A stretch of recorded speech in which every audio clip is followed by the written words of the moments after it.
இன்னைக்கு கரூர்ல 30க்கும் மேற்பட்ட தமிழக வெற்றி கழகத்தின் தொண்டர்கள் இறந்ததுக்கு தளபதி விஜய் தான் காரணம்னு சொல்றதுக்கு வெக்கமா இல்ல. ஏன்ட்ட கேட்டா it's perfectly planned murder by DMK. அவனுக்கு தான் இங்கிலீஷ் தெரியாதுல. திமுக தெளிவா திட்டமிட்ட படுகொலை. இதுக்கு முன்னாடி தளபதி விஜய் ஆக்டரா இருக்கும் போது அவ்வளவு கூட்டம் வரும். இப்போ அரசியல் முன்னோக்கத்தோட ஒரு கட்சி ஆரம்பிச்சு மக்களை பார்க்க வந்தா ஏகப்பட்ட இடையூறு. நாங்க அப்படி உங்கள்ட்ட என்னடா கேட்டோம், மக்களை பார்க்கறதுக்கு ஒரு நல்ல ஸ்பேஷியஸான இடம் அது உங்களால கொடுக்க முடியல. அங்க போனா கரண்ட் கட் பண்றது, ஸ்பீக்கர்ஸை கட் பண்றது, தொண்டர்களை மதிக்க தெரியாது. இவங்களுக்கு எப்படா கண்டென்ட் கிடைக்கும், எப்படா இவங்களை வச்சு செய்யலாம், எப்போ தளபதியோட பேர் அடி வாங்கும், எப்போ நம்மளோட மவுஸ் ஏத்தலாம் சொல்லிட்டு வெயிட் பண்ணிருக்கானுங்க. அத்தனை பேர் இறந்து போயிருக்காங்க. ஒரு மனிதாபிமானம் இல்லாம சிரிக்கிறீங்க. நினைச்ச ஏதாவது நடக்கும் தெரியும், உங்களுக்கு தேவைதான், இதெல்லாம் தேவைதான், இதுதான் சான்ஸ்னு பிஜேபி சங்கிங்க, என்டிகே குஞ்சானுங்க, 200 ரூபாய் யூப்பிங்க, இதை வச்சு தளபதியை குறை சொல்லிட்டு இருக்கீங்க. சொல்றதுக்கு வெக்கமா இல்ல? இதுக்கு எப்படி தளபதி விஜய் தான் காரணம் சொல்ல போறீங்க? அவர் கேம்பெயின் ஸ்டார்ட் பண்றதுக்கு முன்னாடியே போலீஸோட அறிவுரைகளுக்கு ஏத்தபடி ஒரு அறிக்கை விட்டுருந்தார். அதுல 3வது அறிக்கையிலேயே குழந்தைங்க, பெண்கள், உடம்பு சரியில்லாதவங்க எல்லாம் வர வேணாம்னு சொல்லிட்டு கிளியரா போட்டாரு. அதையும் மீறி மக்கள் வராங்கன்னா நம்ம கையில எதுவுமே கிடையாது. அதுக்கேற்ற மாதிரி சேஃப்டி பண்றது யாரோட வேலை? கவர்மெண்டோட வேலை தானே, போலீஸோட வேலை தானே. அதுக்கு தனி இன்டெலிஜென்ஸ் டீம்லாம் இருக்காங்களா உங்ககிட்ட? So who has failed now?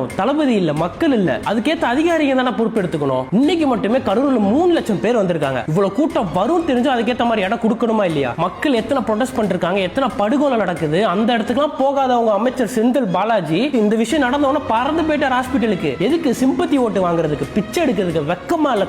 நாளைக்கு சிஎம் சார் வராராம். நீங்க கேட்பீங்க, ஆனா சாதாரண ஒரு பிரச்சனை நடந்துச்சு, அந்த ஒரு அமைச்சர் போவாரு, முதலமைச்சர் போவாரு, சிஎம் சார் போவாருன்னு. மக்கள் அவ்வளவு நாள் ப்ரொடெஸ்ட் பண்றதுக்கு நீங்க எங்கடா போனீங்க? கவின் படுகொலை, ஏகப்பட்ட சட்ட ஒழுங்கு பிரச்சனை நடக்கும்போது உங்க ஆள் எங்க போனாங்க? பாட்டிலுக்கு 10 ரூபாய் ஏத்தி வச்சு கொள்ளையடிக்கிற நாய் அந்த காசெல்லாம் அப்பன்ட்ட கொடுத்து அவனுங்க வாழ்ந்துட்டு இருக்கானுங்க. அவனுக்கு இப்படி கொள்ளையடிச்சு சம்பாதிச்சு ஜாலியா வாழ்ந்துட்டு இருக்கிறப்போ இதை தடுக்கலாம் அவ்வளவு மக்களை கூட்டிட்டு ஒருத்தர் வர்றாருன்னா இவனுக்கு வயிறு எரிய தானே செய்யும். இதை தடுக்கலாம் தானே பாப்பானுங்க. அதை தான் நான் சொல்றேன், இது பக்கா பிளான்ட் மர்டர் பை டிஎம்கே. வேணும்னே குறுகலான இடத்தை கொடுத்து எப்படா இந்த மாதிரி டெத் நியூஸ் வரும்னு சொல்லிட்டு வெயிட் பண்ணிட்டு இருந்திருக்கானுங்க. கரெக்டா வந்துருச்சா, இதான்டா சான்ஸ். இதுக்கப்புறம் நம்ம சிம்பத்தி கிரியேட் பண்ணி நம்ம ஓட்டு வாங்கி நம்ம தான் பெரிய ஒரு இதையும் புடுங்க முடியாது. அவனுங்க நம்ம தலைவருக்கு எதிராக போகும்னு சொல்லிட்டு இவ்வளவு பிளான் பண்ணானுங்களே, இது கடைசியில் உங்களுக்கே பேக் ஃபயர் ஆகும். 2026 எலெக்ஷன்ல பாப்பீங்க.